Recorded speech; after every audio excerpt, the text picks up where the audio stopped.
Hi, and welcome to the Prado Museum. We're here for our weekly sessions in English. Thank you so much to our donors for making sessions like this possible. Please take a minute to check us out. We are the American Friends of the Prado Museum, as well as our sister organization, Fundación Amigos del Museo del Prado. Today, I'm excited to take a look at a painting that has been very curious to me for a long time. This painting, which is San Bernard and the Virgin by Alonso Cano. Now, where we're situated in the museum right now, we are among one of many rooms which is focused on Spanish Baroque painters. And Alonso Cano is one of our most important.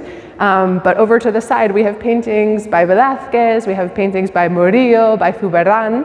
And as you pass through these rooms, you get a chance to see a lot of things, but this painting always kind of directs my attention and makes me ask myself, why are we seeing this? So we're going to talk about that a little bit today. First, I wanted to talk about Alonso Cano.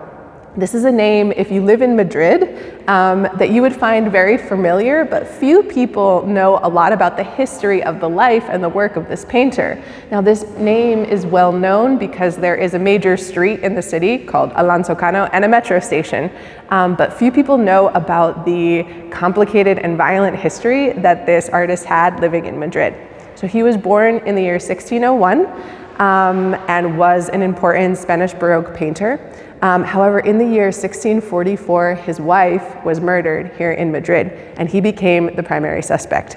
So when he was arrested and he was interrogated, he was tortured in that process. He maintained his innocence, and eventually his innocence was proven. He was released, and he actually was able to return to being a court painter after that entire process.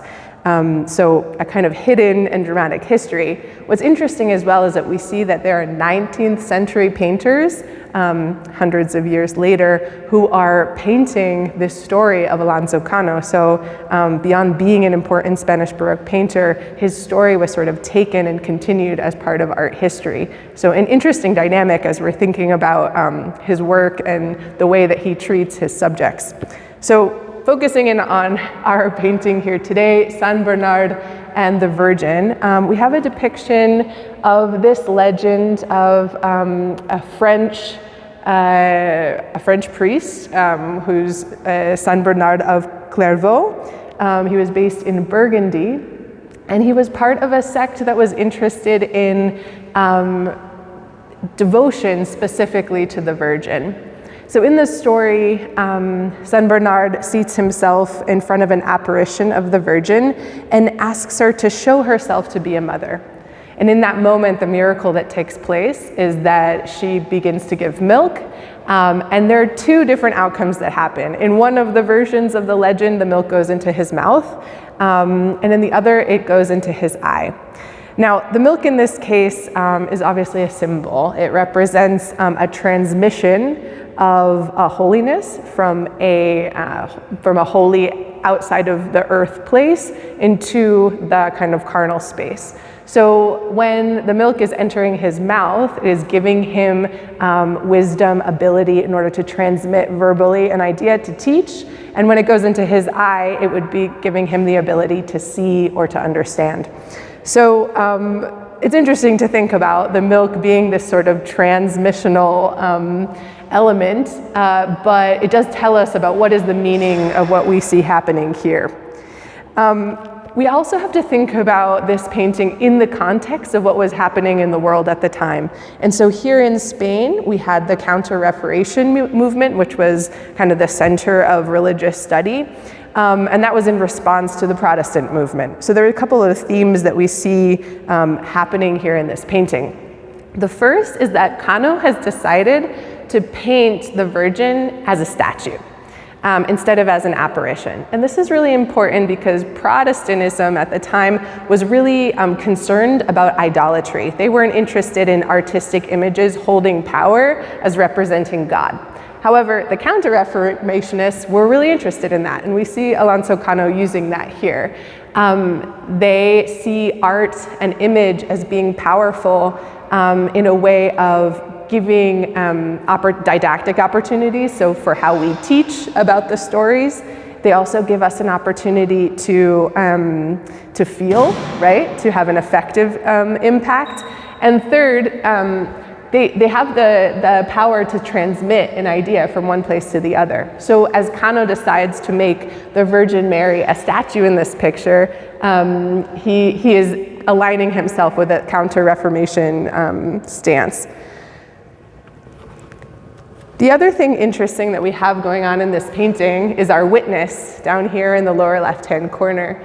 So he's kind of important here because he is making sure that this miracle is not something that's happening in private, but it's something that is shared by the community.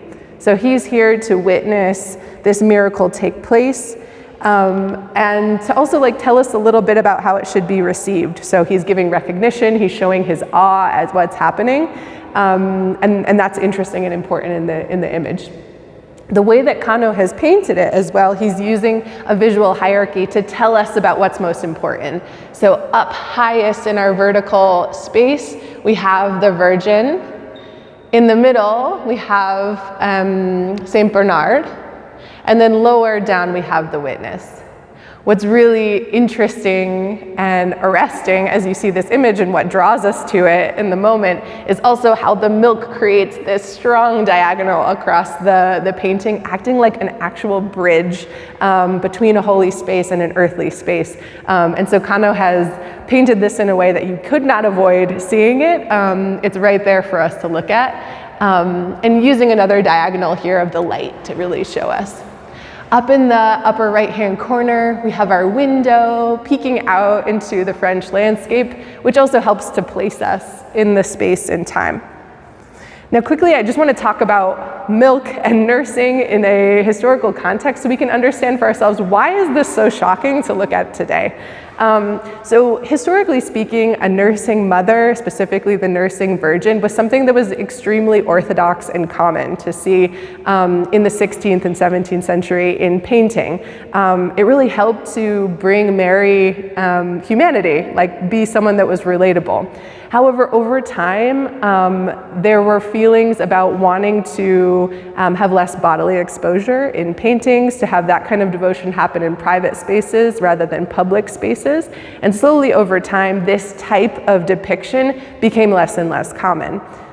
This is probably why, as you walk through these spaces here in the museum, this painting, when you first see it, you think to yourself, what am I looking at? But it doesn't have the same connotation then as it does now. So we can really feel a historical distance when we look at this painting, understanding that Cano's intent was quite different than what we might guess or what we feel in our body when we see it for the first time. I also just want to notice about Cano and Saint Bernard and his posture in this image. It's important about how he is a participant in this miracle because he is so passive. So he is on his knees, his body is tilted backwards, he is receiving, and he's not actively seeking engagement with the Virgin in this way, but that makes the tone very peaceful, very contemplative, and allows for us to get a sense of the importance of this miracle happening, and especially this sort of transmission of knowledge which is happening between the holy space and the earthly space. So I hope this has been an opportunity for us to learn a little bit about the sort of violent and dramatic history of Alonso Cano, beyond his name being on a metro stop here in Madrid, but also thinking about this historical distance that we have from what we see depicted in this painting, so that we can accept it and think about it within the context it was intended. Thank you so much for joining me here today for our sessions in English. We look forward to seeing you next year, and happy holidays.